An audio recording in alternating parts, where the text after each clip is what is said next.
Salutations, Scoob Believer. Do you have a dream of becoming an entrepreneur, but don't know where to start or even what to do? Where can I gather information quickly about what's in my zone of genius? Don't worry, Scoob Believers. I got you covered. Go to tuepodcast.net/AI prompt and check out an amazing set of AI prompts that will give you ideas, information, and articles to help you get across that start line. Once again, go to tuepodcast.net/AI prompt to get you started now. Good luck, Scoob Believer.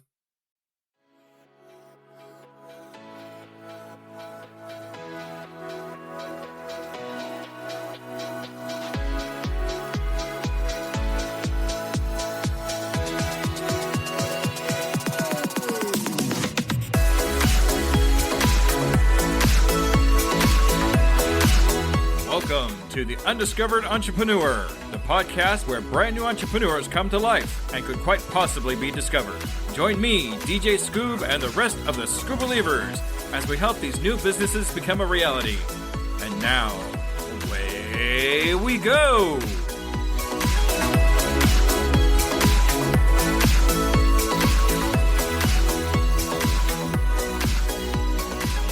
We now join DJskoob in the coaching of Mikhail, owner of Mudwalker Productions, already in progress. All right, Mikhail. First of all, I want to say thank you so much for taking the time to talk to me a little bit today about what you would like to do with, I guess, your podcast. Is that what we're kind of going to concentrate on? Yeah, technically, it's more about the production company as a whole. Right. Okay. Awesome. So tell me kind of what's on your mind right now. What kind of things do you have working? What kind of goals do you have for yourself? I mean, what do you have on your mind right now that you want to accomplish? Well, one of my biggest things is I'm just trying to figure out a good way to actually accumulate funding to be able to tell all of my stories that I have. Mm-hmm. And right now we're doing really good. Our show, just from monetizing our zombie podcast, has done really well. We're making a small amount just off of the ads that we run through the show. Cool. What type of ads are they? They're just basic ads that Acast runs through their monetization program. Oh, okay. Mm-hmm. All right. Anything else? I mean, okay, we got some funding happening that you want to have done. What else is going on?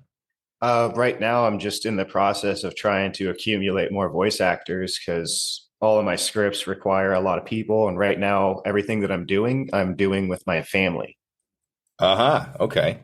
So it's been a really fun experience doing it. But at the same time, I know they get kind of burnt out and need a break. So it's that like, okay, I need to find some extra people to kind of offset the workload. Right.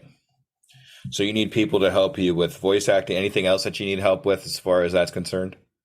A lot, because I'm very new to the podcasting world. So a lot of the things that I've done so far, I've had a couple other podcasters that I'm really good friends with that have their own shows, and they've kind of helped coach me and taught me a little bit about like what to look for, what to do, and how to, I'd say, present myself. Mm-hmm. So stuff like that. So what do you think is your highest concern? I mean, there's a few things, but what do you think is your highest concern right now in that aspect?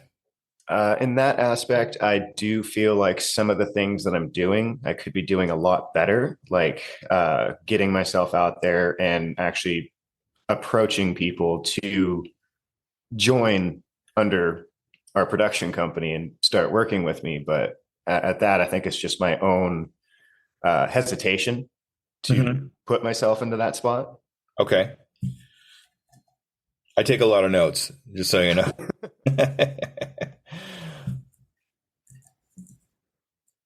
Okay. What else is going on? Do you think there's anything else that you might need help with, that you want to ask, any particular thing that you want me to go over with you? Really, I'm interested to see what other people's opinions are for the process of what I'm doing and potentially what I could be doing better. Okay.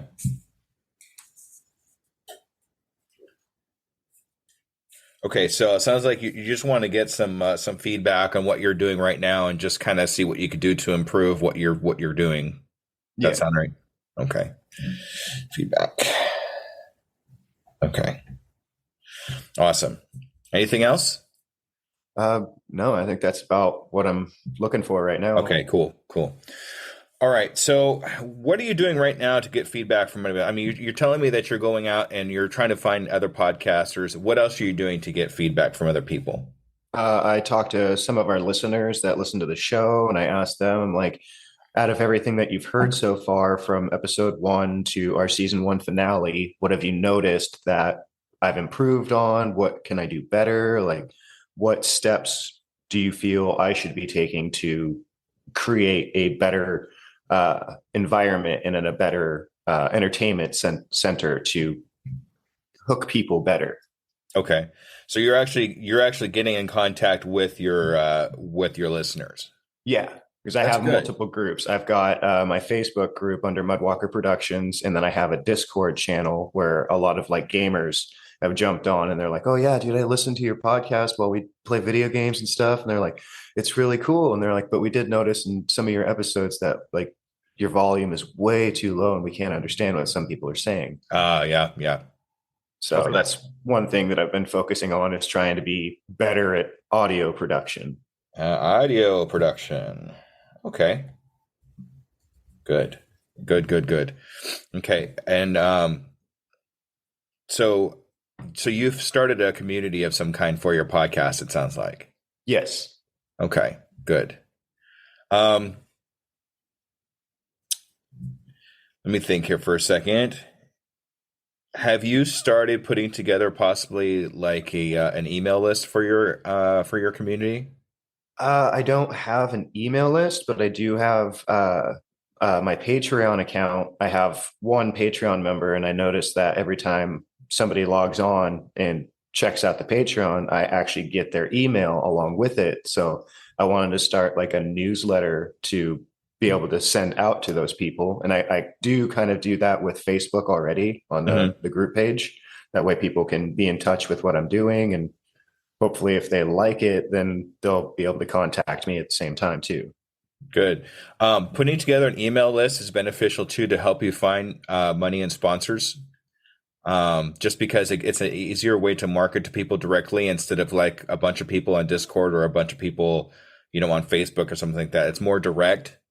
So like it's just easier and not having to depend on algorithms like on Facebook to get in hold of people. Or like I like Facebook. I use Facebook a lot. I really do.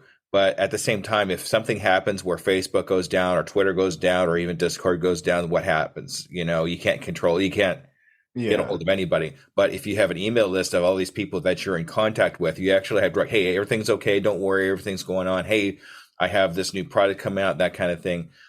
So putting together an email list is one of the main things that I put together when I talk to new people, because a lot of times they'll figure it out later on and they'll wish they had it. Okay. So you see what I'm saying? So if you start it now and build that up, and it also helps, like I said, with advertising. Hey, I got a new episode coming out. Instead of putting it out on Twitter, which only a quarter of the people are going to see it anyway. For an example, everybody that you have an email list is going to know you have an episode coming out, so they're going to say, "Oh yeah, a new episode! I'm ready for that."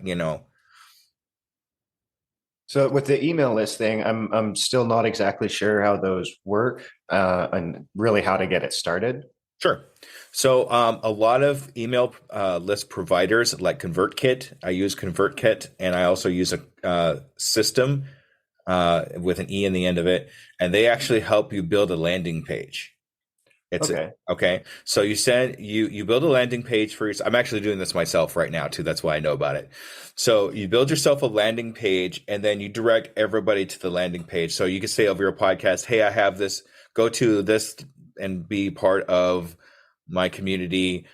Even when you make that newsletter, you could actually make that as that newsletter an incentive to join to go on to the landing page and join up for your email list. Okay. So like join the email list now and you'll get my very first newsletter or something like that. Yeah, some kind of incentive to get people to go to the landing page and sign up for your email list. Okay. And it all happens automatically. So all you have to do is like input whatever it is that you're going to send to them, and when they sign up, it'll automatically send it to them. So you don't have to do too much. It's very automated, very automated. Give me 1 second so I can grab a piece of paper. Yeah, go for it.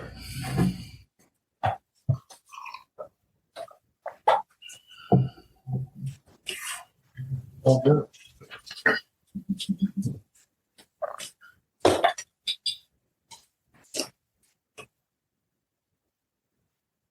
Know where all the paper went. Uh-oh. Well, that's why I record these, just in case. Okay, but just real quick, what was that website? ConvertKit? ConvertKit. Okay. Yeah. So that's a good one. You get your first 300 subscribers for free. So it'll hold up to 300 emails for you for free before you have to start paying. But the system.io, I think, is the other one that I use. And that's the one I'm kind of concentrating on right now. They actually give you up to 3,000. Ooh. So that's kind of the okay, yeah, that's good. So, but the thing about that is ConvertKit's a little more thorough and easier to follow. Okay. So it's like, give or take how you. I might start like my email list on system, then switch it over to ConvertKit when I have the money to be able to do that. But anyway, the whole point here is starting an email list. I think would be beneficial for you and your podcast and what you're trying to accomplish. Perfect. Okay. Getting feedback is going to be important. I personally think if you can join an actual community of people, not just your community, but a community of creatives, like-minded people, things like that, to actually bounce ideas off of people that are a little more experienced than you, that have a little more knowledge about what's happening and that kind of thing. Now, I actually have a community called it's called Creator Lab. It's from Numospect. It's a company that I work for. Okay. And it's a newer one, but it's really inexpensive. It's only like $40 a month, and you get access to. We have about 100 people in there right now. So you get direct access to these people to be able to ask them questions, to be able to have them look over your things, and then for a little bit more, we actually help you find sponsors. We also that would be helpful. Yeah, we actually have somebody that actively helps you find sponsors. And community and things like that. So if you want to look that up, you can. It's I'll send you a link to that. So if you want to take a look at it, you can. It's 14 days for free, and then you decide if you want to do it or not. I'm not trying to sell you anything. I'm just trying to help you. Okay, yeah. I want to make sure I put that out there. But I really think that joining an actual structured community to get the feedback that you're looking for, get opinions from other people that know exactly what you're doing and what you're trying to accomplish will be beneficial for you, instead of kind of willy-nilly trying to find, people whenever you can. Well, I think so far, one of my favorite experiences doing what I've done so far is when I started, I was a Patreon member of some other shows. And at that, I started talking with the creators of those shows. And I was like, hey, how did you get started? Was it easy and all this? And then I started talking about some of the stories that I had. And there's this one girl from Blighthouse Studios who does The Lucky Die and a bunch of other shows. And when I told her about it, she was like, you need to do this. She's like, your show is really good. She's like, I love your idea. And she's like, your energy is awesome. She's like, if you need help, I'm always down to help. So she actually voice acts with us. And so does her husband. Cool. That's awesome. Yeah, it's fun when you can actually find somebody that knows what you're going through. And that's one thing for me too. I've noticed in the podcast community, everybody is just so helpful. That's amazing. So willing to help you out, even though technically we're, against, I don't want to say against each other, but you know what I'm saying? Like, we're all in podcasting fighting for downloads and listens, but at the same time, we're all here to help each other and support each other in what we're trying to accomplish. So, well, and that's what's been really cool, because doing my zombie podcast, one of my biggest ones that inspired me to do it was Casey Whalen's "We're Alive." Mm-hmm. And I've actually talked with him, and he's like, yeah, I've heard about your show. And he was like, honestly, he's like, that's awesome. He's like, everybody loves zombies. He's like, no matter what, you have a different avenue you could always go to have different types of infected, like the story structure. And he was like, the way you're doing it, he was like, that's really awesome. He's like, I'm glad I could inspire you to create something like that. All right. Yeah, that's always great to have that kind of positive feedback. But don't be afraid to get negative feedback either. Yeah. It's You know, not negative, it's helpful. constructive. Yeah, there we go. Another thing I'd like you to look into is a book. You might know this, I don't know, called Superfans, written by a gentleman named Pat Flynn. Sounds familiar. Yeah, it's basically a book on how to get your listeners from kind of passive listening to super fans, and the walkthrough process of how to be able to accomplish that. Which one of them is an email list, definitely highly recommend that. If you want, I could send a link to that too, to my affiliate link, so you can get that book. Do you have Audible by chance already? I do. You do? Okay. Yeah. So I really suggest that in audio version, just because he actually goes off of the script a lot to talk about different types of things besides what's in the book. So definitely highly recommend that. That way you can see how you can convert. You have some active fans now, as it sounds like. So that's good. Yeah. So let's get him past that. There's actually another level of that besides that, where there are super fans, where they're actually willing to basically follow you anywhere and pay anything that you put out. So do you have any like ideas for products or actual physical products you could sell your? I do. And that's actually one thing that I've been working on with basically my quality control manager, who's Hem Cleveland from The Lucky Die, because she's been super helpful. And she's like, if you ever need help, don't ever hesitate to ask. So I started a Indiegogo campaign, but I haven't published it yet, just because I'm like, I want to make sure it's all in order, looks nice and shiny. That way it's not going to just be shoved under the rug. I want people to kind of see that, like, okay, he's serious about this. So I've got merchandise that I'm actually looking at right now, like stickers, shirts, sweaters and stuff like that, buttons and pins and all sorts of different stuff. All zombie themed, I hope. Yes. Okay. Some of them have the cover art that my good friend has been doing for me, which is the main new cover art that's on our show. And good. And honestly, it blew me away, because at first, like, I was like, yeah, I just have this concept. I'm like, if you can give it a try. And then when he showed back up and he's like, hey, what do you think about this? And I'm like, holy crap, dude, that's way better than I was expecting. It's amazing when that happens. No, and he's just a talented artist too. So no matter what, I'm like, dude, you're my dedicated art guy. There you go. So do you have other ways to, like, I know this might be kind of far off, but like, they have the Walker Stalker Con, things like that. Yeah. Would you be able to put something together like that, you think? I'm not exactly sure. I mean, I did get invited down to Podfest here down in Vegas a while back, but it was on such short notice where I was like, okay, I'm not going to be able to make it, but it would have been really cool to go down and actually meet all these people, because a couple of the podcasters that were featured there were the ones that got a hold of me and were like, hey, dude, you should come down and network. And I'm like, I'd love to, but it's too short notice. I couldn't make the trip. So one thing's the book, I refer a lot to to super fans in situations like this. So one of the things it talks about is putting together gigs, and something where you can actually, even if it's online, like what we're doing right now, but you have people that want to sign up for it and that kind of thing. So you can get like 4 or 5 people on there and just talk about zombies or whatever it is that you talk about, and that kind of thing. Starting to get out a little more into the community that you're in right now will be beneficial. But I know it's like you have a little bit of hesitation in doing that. Why do you have like a hesitation to kind of put yourself out there?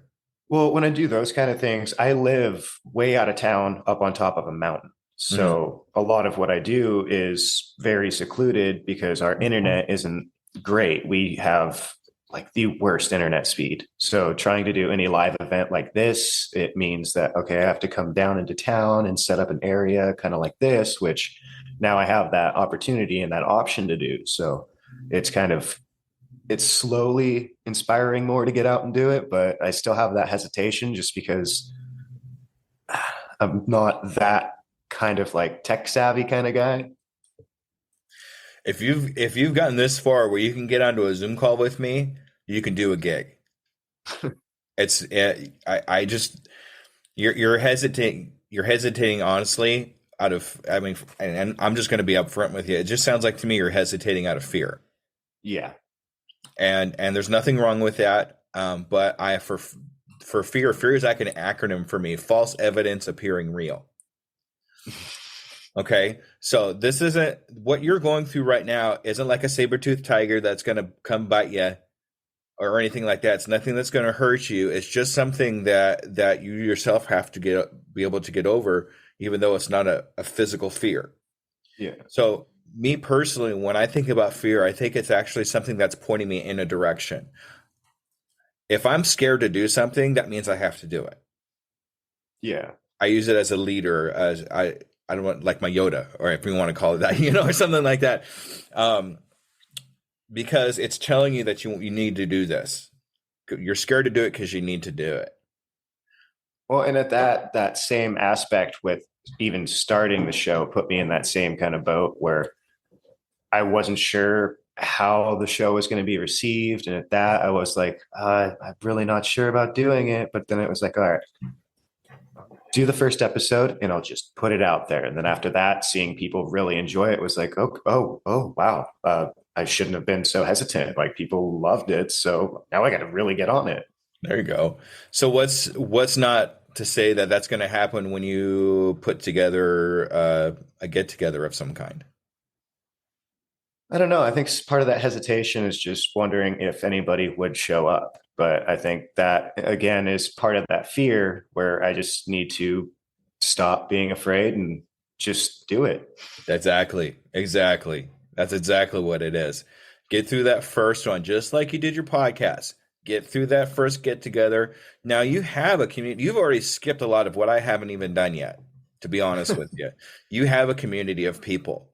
Now, the community I have of people, I haven't really. I'm actually just now getting into where I can get a gig together with them, and I'm pretty much in the same boat as you at this point.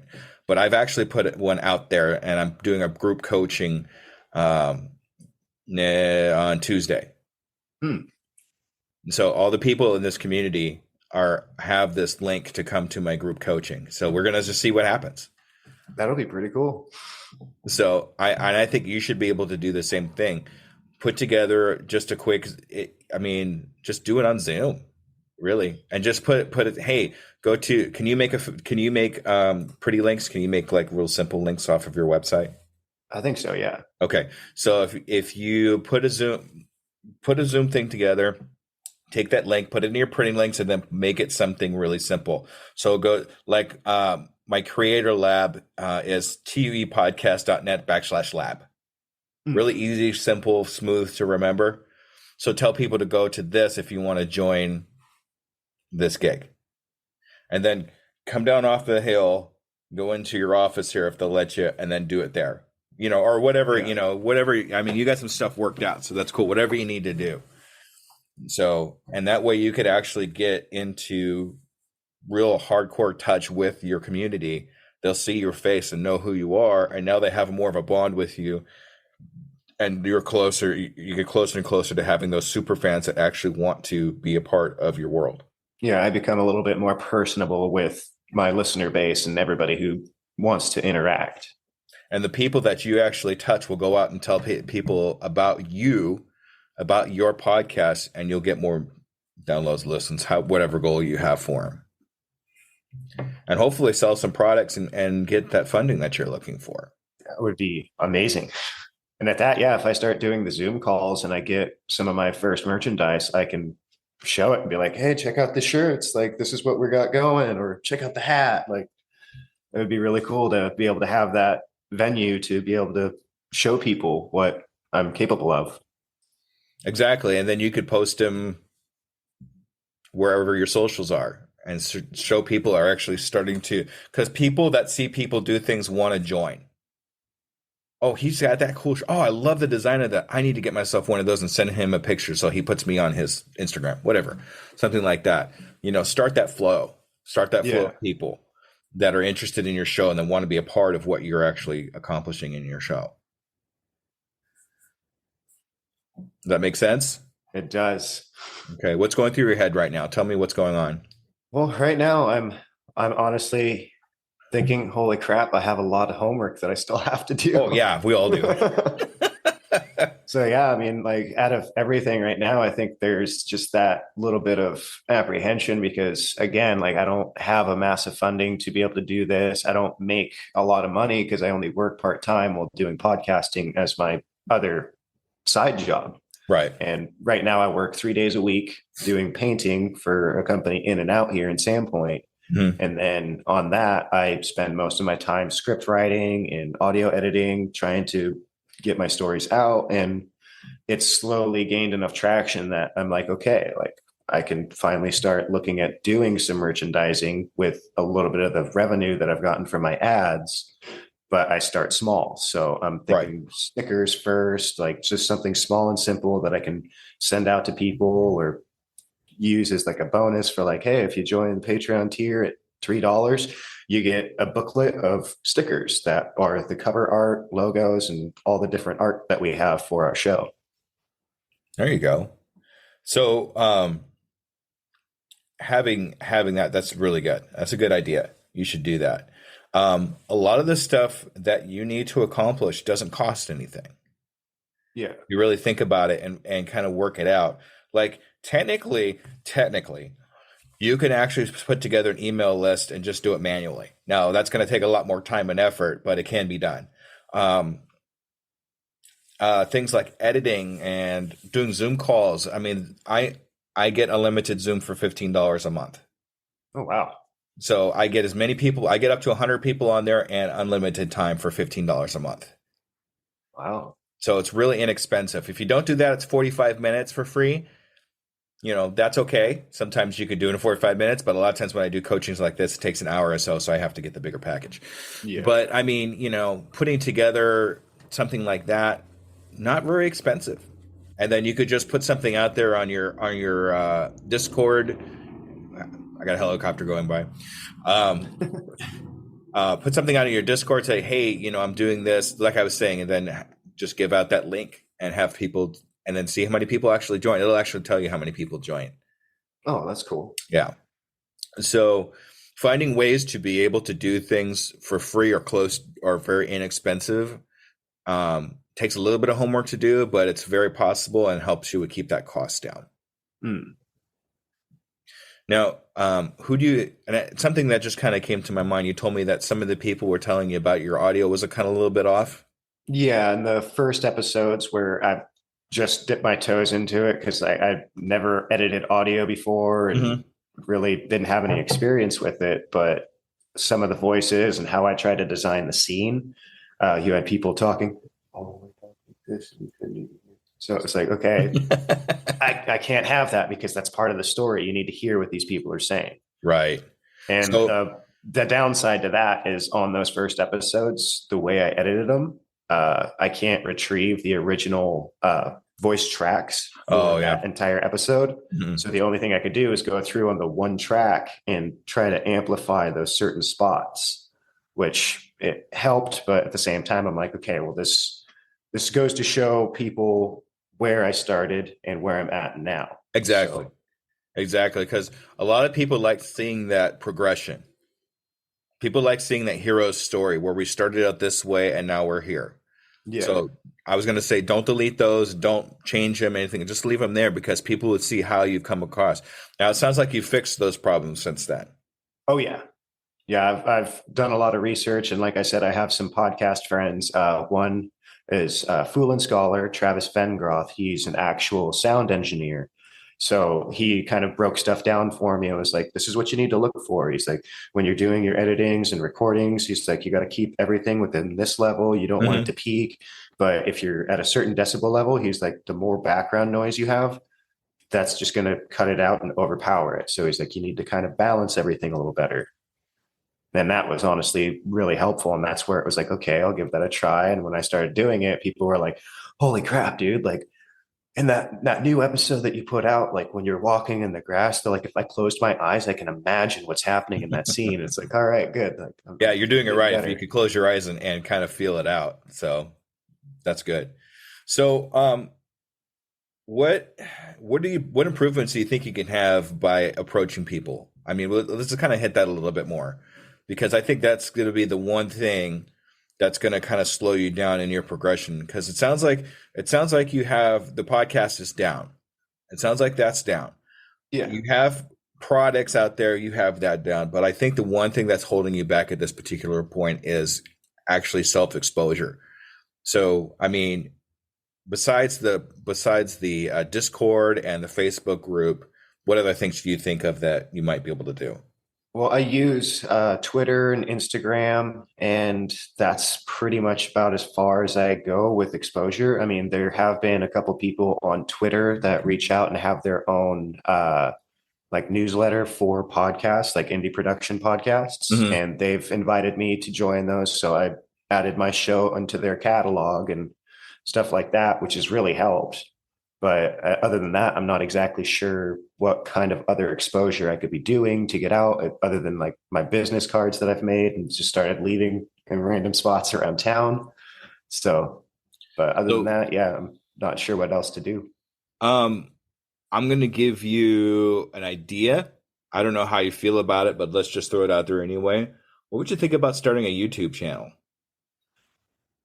I would like to. I do actually have a YouTube channel, Mhm. but at the same time, I'm not exactly sure how to work with YouTube. Like, it's another one of those things that would be another big learning curve for me. But at Mhm. the same time, the stuff that I have on YouTube, if you go and look up Mikhail Pollock under on YouTube, Mhm. I have an intro video for Raising Hope that my buddy Torin, who is a video editor, he put that together for me. And then I did the dub over with basically my intro trailer. And so that one turned out really fun. And at that, even my brother-in-law, he's starting to do his own YouTube video kind of stuff. And he was like, dude, like we need to start recording some of our sessions. That way, like when we're sitting here talking in the cast AMAs or anything, or recording an episode, he's like, we should honestly video ourselves at the same time so we can throw that up on your page and get that like, hey, this is us. This is what we do. And this is how we do it. And he's on the right track. Yeah. He's definitely on the right track. I actually have. I don't. I'm not. I don't do it on my coachings, but on my episodes where I actually interview people, I have a second camera behind my camera, and I Oh, actually start that camera about 3 or 5 minutes before the person comes on, because I talk to my Scoob believers. I call them Scoob believers. That's my guys, because I'm DJ Scoob, so I'm Scoob believers, right? So and I talked to them and said, "Hey, this is what's going on in my life right now. These are the plans that I have." Then my guests will come on, but before I even start recording with my guests, I'll actually have a short conversation with them, see what, just talk with them a little bit. So this is content before the content. And then after I turn off the recording, I actually talk to them a little bit more. How did that feel? What do you think? Do you have any questions for anything like that? And a lot of times they'll actually come up with some extra questions and content for me, and then I'll take that and put it on my Patreon, oh, that's cool. and then have that as bonus content that people can get for $5 a month. But having behind the scenes content, especially for your type of podcast of what you're doing, would actually be very beneficial. I think putting that up as a YouTube channel would be awesome, because now people can hear you and hear what you all are doing, but actually visually see what you're doing to make the sound effects and things like that too. Yeah. Also, and something that people have been doing lately, excuse me, is just putting a still frame of your cover and just putting the audio in Mm. as a YouTube, because a lot of people are starting to consume podcasts not just like on Spotify and all that, but actually through YouTube, because YouTube actually has a searchability where most podcast platforms don't. Mm. So when it, Well, I've noticed that my hosting platform, Acast, they actually have the option for YouTube, but when I tried to do it once, for some reason they told me that my audio file was too big, and I was like, too long, it yeah. doesn't make sense though. Like I've seen videos on there that are like 3 hours long, and I'm like, how does my audio file? How is it too big? So I don't know much about that particular platform, so I'm sorry if I'm asking questions, but do they limit about how much, do they go by space but how much space goes into, or they go by time? I think it's like space, like data wise. Okay, So I that's think, why you actually yeah. have to get a higher, probably um, higher tier than what you're at now to be able to download. That's a guess. Like I said, I'm not sure about that, but I've heard of that where if it's you only have a certain amount of space to be able to download into. So what I do is I actually use a company called Buzzsprout, Hmm. and they go by time. Okay. So instead of having, a certain amount of megabytes to be able to fit into their platform, you could put in a 2-hour episode and it'll do it. Now it'll suck up all your time for that week or for that month, but it's possible. So me personally, I'm on the second tier, so I get 6 hours worth of download time. Hmm. So like I pretty much fit my whole month into a day if I really wanted to, or however. But the other way to do it is just to download it, just record it like we're recording now off of Zoom or whatever, and then just straight downloading it into YouTube, which is a little simpler than most people think.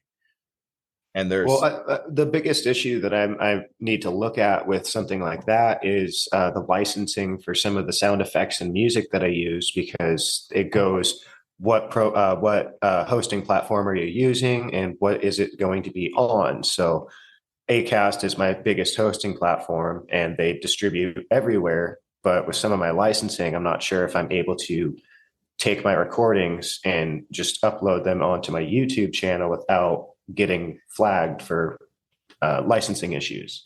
well, do you have licensing for your podcast? Yes. Okay, then you have licensings for YouTube. Okay. So It's that won't be exactly an the issue. same. Yeah, Okay. Okay. you won't have any problems with that. And just to throw this out there, if you do have questions about licensing and things like that, the Creator Lab, we actually have a podcast lawyer that you could bounce ideas off of. Oh, So that's a nice I little might have perk. to check that out. Yeah, his name is Gordon. I've talked to him several times. He's a great guy, and he'll answer any basic questions for you, like right off, and he won't charge you anything for it. So if it gets to something too extensive, we might have to talk about it. But I mean, rules. I asked him if I could use Scooby Doo as my logo. He told me no. So Yeah. I tried. Anyway, just basic questions. He'll answer them for you. He's a big part of the community. So That's pretty cool. yeah. So I wouldn't worry too much about licensing if you already have licensing, especially for sound effects. Now visuals are probably a little bit different, but sounds and music, I mean things like that. As long as you have a license for them for your podcast, and it's the same thing for YouTube.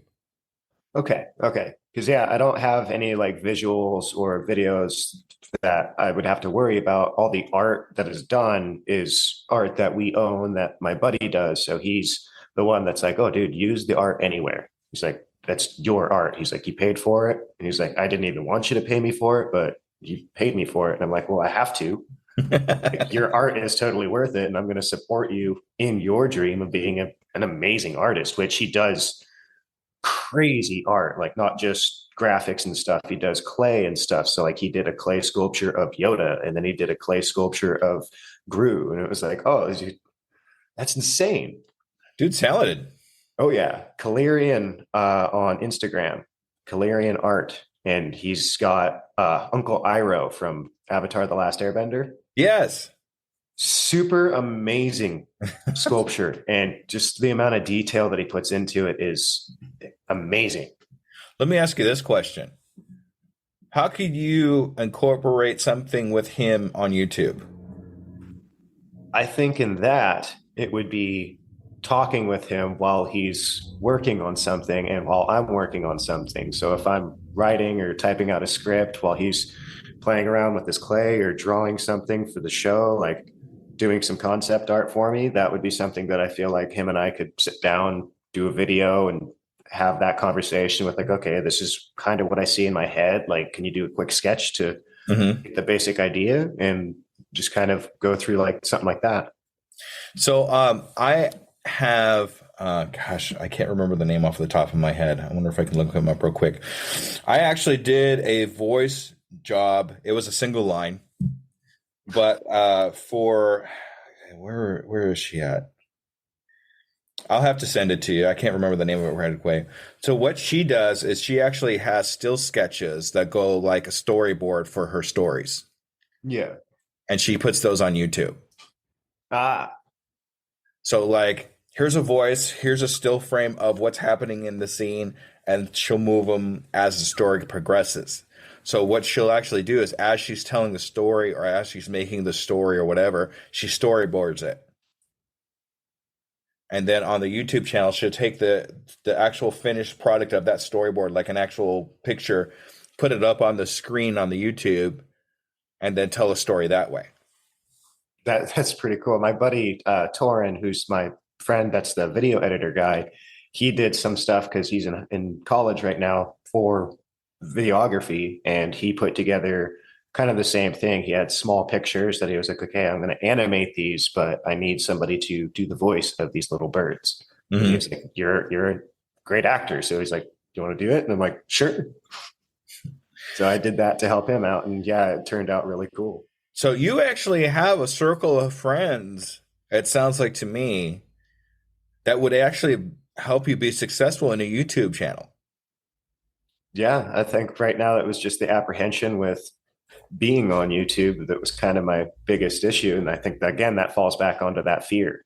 I just need to stop and go for it. And just do it. Yeah. You know, I mean, my podcast, I talk about how we just need to start, how we need to do it today. And my tagline is I can, I am, I will, and I'm doing it today. I think you really need to put that aspect into yourself and just do it. Start it today. Well, I mean, not right now. We're kind of talking, but just sit down with yourself and just say, hey, this is what I need to do, and then go out and then do it. You are holding yourself back. That's exactly what's happening here. You have a lot of great ideas. You have fantastic imagination. You're probably a fantastic creative. I can tell already. You have so many great ideas. You have such talent around you. You need to organize that and use it.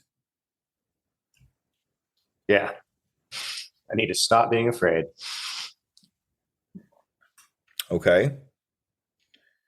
So I'm going to get into finding voice actors. I mean, what are you doing right now to find voice actors? I know you got family and kind of that kind of thing. What else are you doing?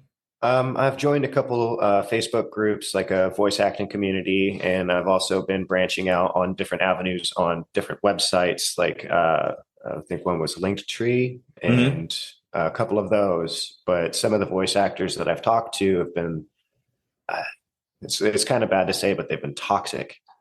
Yeah, you got to be careful. Yeah, and it's like a lot of the people that try to get a hold of me to do it are like, oh, like I am this amazing voice actor and you need to pay me this much. And it's like, no, like your voice doesn't match exactly what I'm kind of looking for. And at that, like, I don't have that big of a budget. So I'm trying to find people that are like wanting to just do it either for the fun of it or have that like, okay, we'll help you grow. But at the same time, like when you start getting there, and regardless, I'm going to pay him. Like I already have one that I hired for another show that I'm currently producing. And her voice was amazing. And the way she delivered the lines was like, holy crap. I'm like, right. Nope. Here's what I'm going to pay you. Like, this is out of my pocket. You did an amazing job. And like, this is what you're worth to me. Here you go. Like you are phenomenal. And she's got her own podcast also, like, which is really cool. You know what I've noticed, especially in the podcast communities that I'm in, a lot of them loved voice act. And I think that going into just voice acting communities, it just sounds like it's not working as well as you'd hoped. No. So this is going to be kind of weird to say, but maybe you should start joining some podcasting communities and start asking podcasters. Because a lot of times podcasters, and this is one thing I've noticed too, is they're more interested in helping you out than trying to get money from you. Because a lot of podcasters out there are doing this as a hobby. And those are the people that don't mind, spending an extra 2 or 3 minutes to throw in, or whatever, to help you out with your show. And then if you decide to pay them, great. If not, they're okay. I have now the podcasting group I'm part of on Twitter. They're always talking about, let's do voice acting here. Hey, I just did this voice act over here for free. I don't know. I don't care about being paid because I just love doing it and putting that voice out there. That might be a different avenue for you to check out. Because it sounds like to me that the couple of times that we've talked about it already, you said, well, this podcaster did this voice for me. Well, this podcaster did that voice for me. But when I tried to find somebody that actually professionally did a voice, they were very toxic. Yeah. And at that, I've actually done some lines for other shows, like a Fool and Scholar. I did some recordings for them because they were like, "Hey, like you showed interest," and I'm like, "Yeah, like I'll help out. You guys have helped me out, and like don't even worry about paying me. I'll do this free because I love voice acting. I love playing around with voices." Yeah. So I got to play a dragon in one of their shows, and that was really fun. Yeah. And then I get to play a soldier in another one that I kind of had to branch out and play around. And I was like, ooh, that one was really fun. And like, this is awesome. And the next thing you know, they're like sending me a payment. And I'm like, I was expecting this. Like, but they're like, no, dude, like we're a big company right now. And they're like, we're doing great. Like we pay our voice actors. And they're like, if you ever need help, just let us know. And it's like, cool. So I do have these communities that have been super helpful. And at that, I just kind of feel bad when I reach out to these other podcasts because it's like, hey, like, I know you're busy doing your own thing, but can you help me do this? And sometimes I'm like, I don't want to be bugging people. So what does that lead into again? Fear. You're starting to catch on, aren't you? Oh, yeah. Don't be afraid to ask people for help. You're not bugging us. Okay? We'll let you know if it's too much. But you're not going to know if it's too much if you don't ask. Don't be afraid to ask, hey, can you do this for me? Or whatever it is that you might need. Because, like we said at the beginning, we're all here to help each other. So don't feel like you're a nuisance or don't feel like you're bugging us. I would love for you to ask me. Oh, I would totally use your voice. I do voices, so mainly Hanna-Barbera cartoons, but because so that's why you like Zoinks, man. Like I do a lot of Scooby-Doo stuff, but that's just who I am. Yeah, I play around with voices all the time. Like I actually voice 7 characters in my own show. There you go. So I do the Australian grumble raider. Oi, you got some bad pups here. So doing voices is fun. And then a lot of my friends, like they love it when I do Arnold. Grenade, get down. And they're like, dude, God, you love playing with voices. And I'm like, it's fun. And then they're like, do Rick and Morty. Come on, Morty. We gotta go, Morty. We gotta get in the ship, Morty. Rick and Morty forever. Jeez, Rick, I don't know if we're gonna be able to do this. I was like, oh, dude, you do really good. So we can do this all day, but that's not why we're here. Okay, yeah.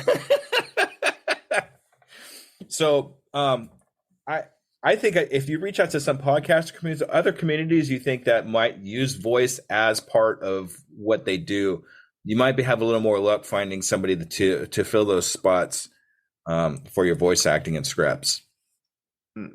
Okay, so all of this that we talked about right now is actually going to filter the very first thing we talked about, funding, right?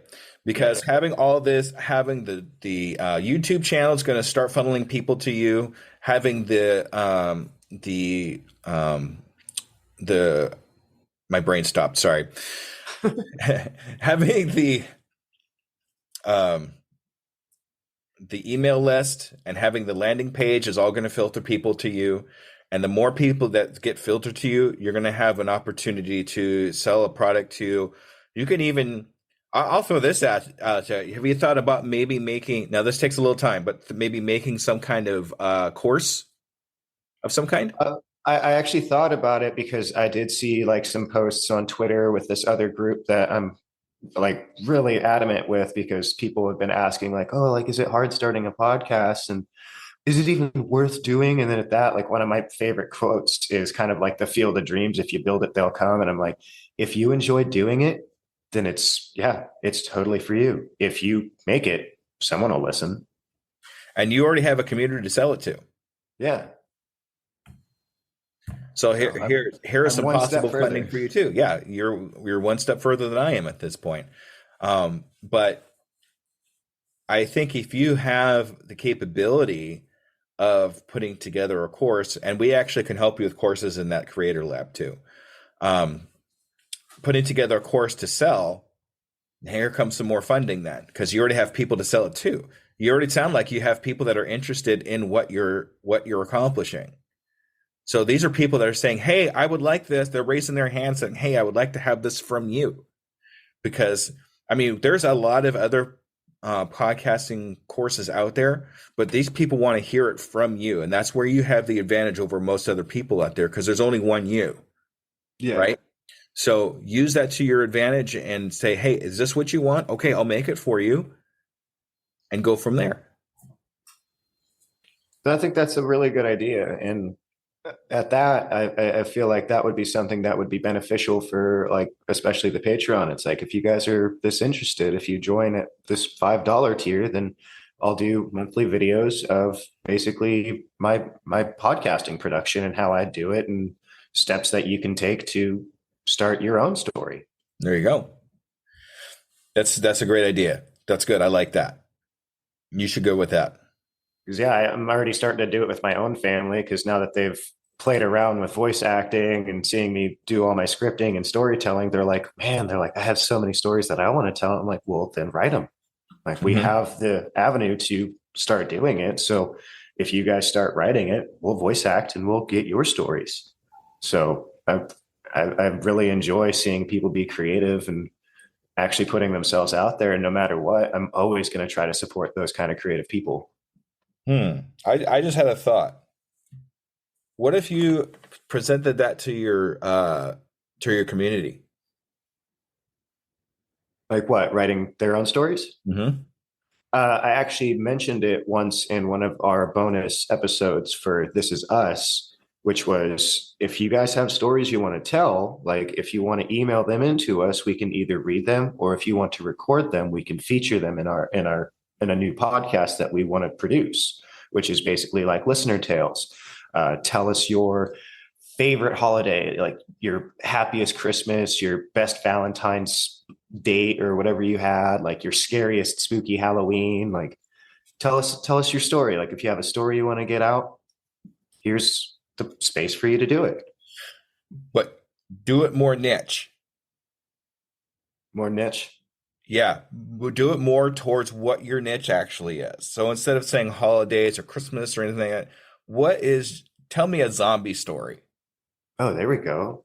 I didn't even think about that one.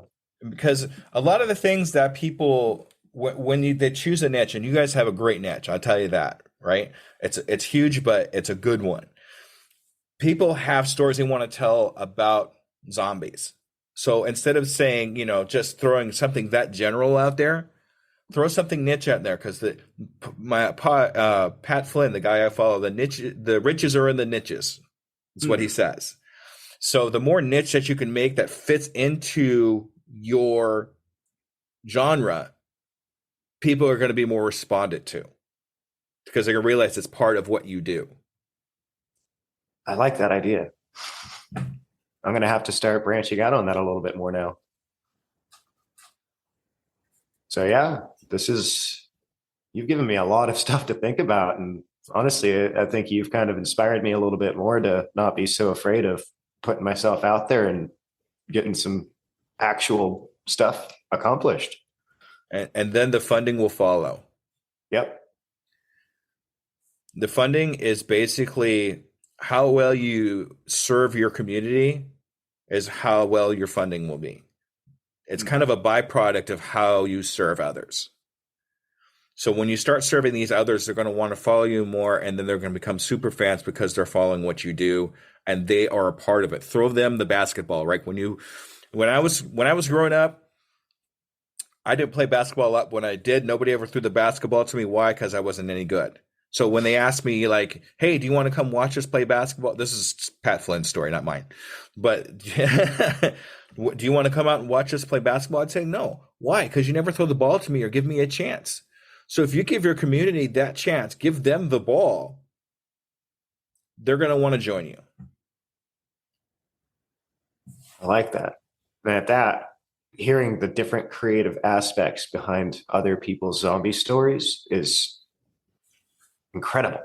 Like just to hear what people's opinion would be or how a certain event would take place would just be almost brain opening. Like it would open up more creativity. And at that, it's like, yeah, like here's a story from this listener, and here we go. Like this is their story.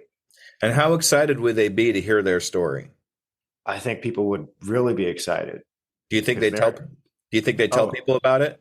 Oh yeah, because at that, like there have been a few of my listeners that have gotten a hold of me, and they're like, "So I'm working on this show, but like I don't know if it's like worth putting out." And I'm like, "Do you like your story?" And they're like, "Well, I love my story. Like it's really fun to do." And I'm like, "Then at that should be all that matters. Like if you put it out, that." And you love it, that's all that matters to you. Like it shouldn't be like, oh, I want it to be this and I hope people like it. It's like, no, if you like it, it's worth it. So following your passion and doing that is the biggest key. And I kind of don't have any room to talk on that because don't be afraid, but I still have some fear. So you're funny. You just read my mind. It's like, who really needs to follow that advice? Yeah, I'm good at giving advice. I'm just not good at following my own. Well, that's what Alice said, right? Okay, so that's amazing. I think you've hit the nail right on the head. I think that's one thing you really need to concentrate on: giving people the ball, giving them and another thing too. You should actually do that. I mean, it sounds like people are wanting to do it already. Why don't you just kind of do it on a more regular basis? Say, hey, if you have a zombie story you want me to critique or something like that, send it to me. I might even put it on my show. I mean, some stuff like that. So I really think you have a lot to work with now. I really think you have a lot to work with. So I'm going to, do you have any other questions that you want to go over? Do you want to ask me anything? Is there anything I can do to serve you at this particular point? I think we've pretty much touched on everything that I was really curious about and basically wanted to have some help on avenues that I could pursue that would potentially help me out. And at that, I think we've pretty much touched everything I wanted to talk about. Is there anything that I could do for you that you want me to touch on? Yeah, I'd like to actually try some of your voice acting. Oh, totally. Yeah. Yeah, I would love to try a couple of voices and just give me a couple of script lines to read and that kind of thing. Just to email them to me and just see. I usually try to do like 3 or 4 different types of voices for the one person and just whatever comes up best. That's what I did the last time. So, yeah. I mean, how do you feel about playing a soldier? A soldier? I'm more of a creature guy. Creature? You want creature? I'm more of a creature guy. Just kind of a different types of voices that I can kind of talk about. Just unless you want some goofy guy that I could do goofy. So, but anyway, that's beside. But yeah, that would be great for me if you wanted to do that. That'd be fantastic. Perfect. So do me a favor, Mikhail, and tell me 3 takeaways from this conversation that we've had today. Well, I think some of the number one takeaway is fear, that I need to not be so afraid to pursue these avenues and really just stop being afraid. And then I think a second point is, I've already got everything there, and now it's time to pass the ball on and start engaging with my community a lot more. And after that, I think the third point is right now, just overall, stop being afraid. It always falls back on that one. It does. It really does. It did for me too. It really did for me too. So don't feel alone in that. That's something that everybody goes through at one point or another in their entrepreneur adventure of what they're trying to accomplish. Do I do this? Do I not do this? What are the consequences? Just do it. So, and what's the one thing we're going to get off the call right now, and you're going to do what? I am going to stop being afraid, and I'm actually going to go and put myself out there. I'm going to go onto YouTube. I'm going to start my YouTube channel. I actually have a cast interview that I'm doing with the family today. So I think that one I'll start with the very first video and throw that out there. There you go. That's amazing. That's a good idea. Then I'm also going to start looking into some more of your stuff. Oh, I appreciate that. That'd be great. A couple extra, listen to what we have. I have a couple of coaching episodes. Most are all on brand new entrepreneurs that are just getting started. I do have a couple follow-up episodes if you want to see what their progress is. If you want to get into it, that's awesome. I really appreciate that. The one advantage you actually have over me at this point is time. You actually have a part-time job and you're actually able to put this out in the rest of the time. I actually have 2 full-time jobs on top of the podcasting, on top of the coaching. Oh, wow. So, you got me beat there. All right, Mikhail. I honestly think that biggest part right there is just the community of people that are around me that see how much I enjoy it. And they're telling me that, no, dude, what you're doing is amazing. They're like, you're doing a good job. They're like, don't ever stop. So I got people pushing me to just keep going. And eventually you'll be able to quit that part-time job and just do it full-time. I don't know if I'll ever quit the part-time job because I love you like it? Yeah. I got friends here and I got a really good boss. So he takes care of me in all sorts of ways. So it's like, all right, like I'm going to always do what I can for him. There you go. That's awesome. All right, Mikhail, any other questions? Nope. I think we've covered them all. All right. Thank you so much for coming on here with me. I would actually like to follow up with you in a month. Is that okay? Yeah, that'd be totally fine. That way I could see, the progress that you have gone. Now that we know kind of what our goals are and what we're trying to accomplish, I want to make sure that you have that. So I'm going to hold you accountable to those things that we've talked about today. I'll send you this tape so you can kind of reflect back on it to see what those goals were since you couldn't write it down, and go from there. Is that okay? Yeah, that's totally perfect. Fantastic. So I'll send you another Calendarly to be able to do that. Okay. All right. Perfect.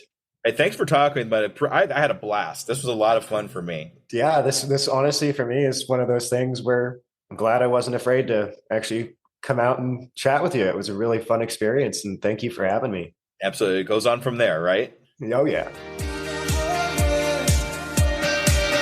Thank you for listening to the coaching edition of The Undiscovered Entrepreneur, brought to you by Doing It Today Coaching. If you want to get across the start line, contact me, DJskoob, at doingittodaycoaching@gmail.com. Say the words "do it now" for a free 2-hour discovery call to see how I can help you in your entrepreneur adventure. Art and graphics by Elaine Wilson, supported by my Patreons, Brian Briggs of Ocean Tree Creative and Oliver Siegel of Anal, and hosted by me, DJ Skoob. Click the show notes below for more information. And remember, I can, I am, I will, and I'm doing it today.